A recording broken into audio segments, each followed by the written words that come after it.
Hello అండి అందరికీ welcome back to our channel. This is ST2015. మీరు కనుక ఛానల్ కానీ ఫస్ట్ టైం చూస్తున్నట్టయితే ప్లీజ్ ఛానల్ని సబ్స్క్రైబ్ చేసుకోండి. అలాగే వీడియో నచ్చినట్లయితే ఒక లైక్ ఇవ్వండి. మనమైతే ఇప్పుడు వీడియోలోకి వెళ్ళిపోదాం. నేనైతే ఇక్కడ చికెన్ ఫ్రై చేశాను. ఎలా చేయాలో మీకు కూడా చూపిస్తాను, చూసేయండి. చాలా సింపుల్ అండి. నా స్టైల్లో ఒకసారి ట్రై చేయండి. బ్యాచిలర్స్ కూడా చాలా ఈజీగా చేసుకోవచ్చు. ముందుగా అయితే చికెన్ అయితే మంచిగా క్లీన్ చేసి పెట్టుకోవాలి. తర్వాత మనం స్టవ్ పైన పెట్టేసి అందులో మనము సాల్టు, కొంచెం పసుపు, ఒక ఆనియన్ సన్నగా తరిగైతే వేయాలి. తర్వాత కరివేపాకు కూడా వేసేయాలన్నమాట. చూడండి, ఇవన్నీ వేసేసి మూత పెట్టేసి ఒక 10-15 మినిట్స్ అయితే మనం చికెన్ మంచిగా అందులో వాటర్ ఎగిరిపోయేంత వరకు ఉడికించుకోవాలన్నమాట.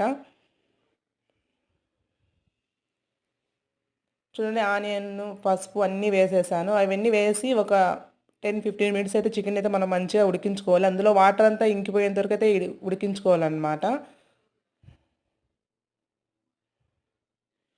ఇప్పుడైతే మనకు చికెన్‌లో వాటర్ అంతా ఇంకిపోయింది గదా! మనం ఇప్పుడు అందులో అయితే ఆయిల్ వేసుకోవాలి.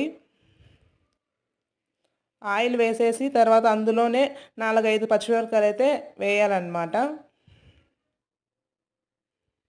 చూడండి, ఇలా కోసుకొని అయితే 4, 5 పచ్చిమిరపకాయలను కూడా మనం అందులో వేసేయాలి. తర్వాత ఒక స్పూను అల్లం పేస్ట్ కూడా వేసేయాలన్నమాట. నేనైతే ఇది అల్లం పేస్ట్ ఇంట్లోనే చేసి పెట్టుకున్నాను. చాలా మంచి స్మెల్ వస్తుంది. మనం ఇంట్లో అప్పుడప్పుడు చేసుకొని వేస్తే ఫ్రెష్‌గా అల్లం పేస్ట్ చాలా బావుంటుందండి. చూడండి, నేను ఒక స్పూన్ అల్లం పేస్ట్ వేసిన తర్వాత కూడా మళ్ళీ ఒక 2-3 మినిట్స్ అయితే చికెన్ మంచిగా ఉడికించుకున్నాను.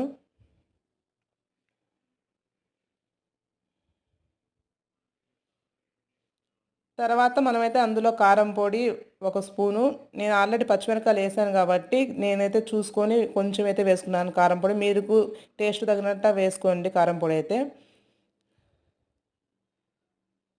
కారం పొడి వేసిన తర్వాత అందులోనే గరం మసాలా కూడా వేయాలన్నమాట.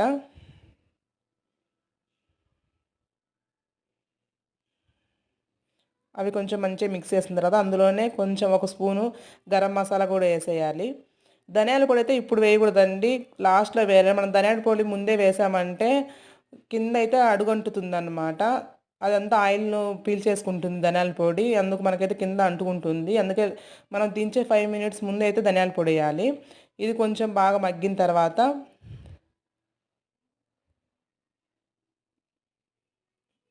ఇప్పుడైతే మనము ఒక ఒక స్పూను ధనియాల పొడి కూడా వేసేసుకుందాం. ధనియాల పొడి వేసిన తర్వాత మంచిగా మిక్స్ చేసుకునేసి కొంచెం పెప్పర్ పౌడర్ అనమాట అది. పెప్పర్ పౌడర్ కూడా వేసేసి అంతా బాగా మిక్స్ చేసుకునేసి ఒక 2-3 మినిట్స్ అయితే ఉడికించుకోవాలి.